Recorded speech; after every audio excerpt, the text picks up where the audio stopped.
Usap-usapan ngayon sa social media ang naging pahayag ni OG Diaz tungkol sa ilang personalidad sa showbiz, kung saan nabanggit ang pangalan ni Kim Chiu at Bella Padilla.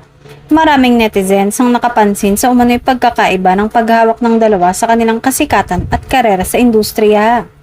Ayon sa ilang komento online, isa si Kim Chiu sa mga artistang nananatiling mabenta at patuloy na pinagkakatiwalaan ng network dahil sa kanyang magandang pakikitungo sa mga katrabaho at pagiging professional sa trabaho.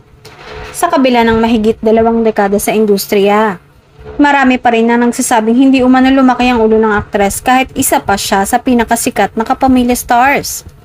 Samantala, naging sentro naman ng ilang kontrobersya si Bella Padilla matapos maiugnay sa mga usap-usapang may kinalaman umano sa kanyang ugali sa set ng isang proyekto.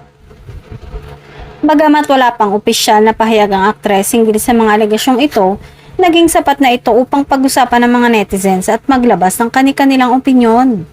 Dahil dito, may ilang netizens ang nagtatanong kung ano nga ba ang nangyari kay Bella at kung bakit tila hindi na kasing ingay ng dati ang kanyang career. Gayunpaman, marami din ang nagpapaalala na hindi dapat agad husgahan ng aktres hanggat wala pang kompletong detalye at opisyal na pahayag mula sa kanyang kampo.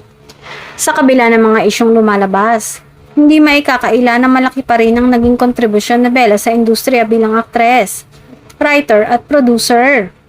Sa ngayon, patuloy pa rin pinag-uusapan ng mga netizens ang umano'y paghahambing kina Kim Chiu at Bella Padilla, habang patuloy ang pagdagsa ng opinyon online.